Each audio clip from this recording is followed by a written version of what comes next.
જૂનાગઢ માળિયા હાટીના તાલુકાના સરપંચો સરકારની નો રિપીટ થિયરી સામે લાલ ગુમ થયા છે। તાલુકા પંચાયત પ્રમુખ ઉપપ્રમુખને 2.5 વર્ષનો સમયગાળો પૂરો થતાં ફરીવાર 2.5 વર્ષ માટે તાલુકા પંચાયત પ્રમુખ ઉપપ્રમુખની ચૂંટણી થવાની છે। ત્યારે માળિયા હાટીના તાલુકામાં સરપંચો સરકારની નો રિપીટ થિયરી સામે લાલ ગુમ જોવા મળ્યા। આ નો રિપીટ થિયરીને માળિયા હાટીના તાલુકામાં વિરોધ થયો છે અને જો નો રિપીટ થિયરી થાય તો માળિયા હાટીના તાલુકા તેને અપનાવશે તો આગામી સાંસદની ચૂંટણીમાં સરકારે ભોગવવાનો વારો આવશે તેવી પણ ચીમકી ઉચ્ચારાઈ છે।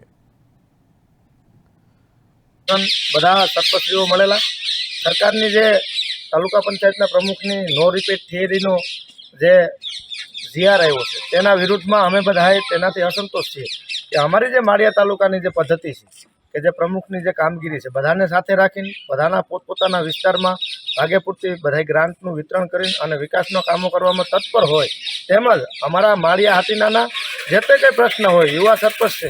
બધા અમારા યુવા સરપંચ હોય પ્રમુખ એની ટીમ સરસ મજાની અમારી કામગીરી હોય અમારે બધાની એવી લાગણી અને માગણી છે કે અમારે નો રિપીટ થિયરીમાં જવું નથી। અમારે જે અમારા પ્રમુખ છે એની જ બધાની લાગણી અને માગણી હોય તેમજ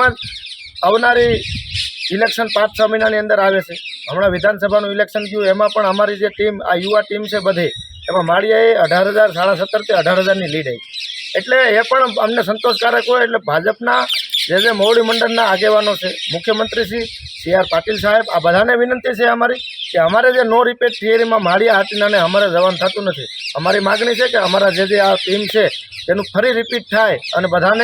અમને બધાને હારે લઈને એ સાથે લઈને ચાલે છે। હરેક કોઈ પણ જ્ઞાતિવાદ નથી, બધી સમાજને સાથે લઈને ચાલે છે। અગર રિપીટ કરવામાં નહીં આવે તો અમે બધા આ જે વાત છે તે ઉપલા લેવલ સુધી લઈને જાઉં અને તાલુકા પંચાયત તો બધું અઘરું પડી જાય। અમારા માટે પણ વિકાસના કામો કરવા તેમજ જે અધિકારીઓ છે તેના માટે અને અમારા બધાને સાથે લઈને હાલવું હોય તો એના માટે કાયમી અહીંયા સારો નેતા હોય, સારો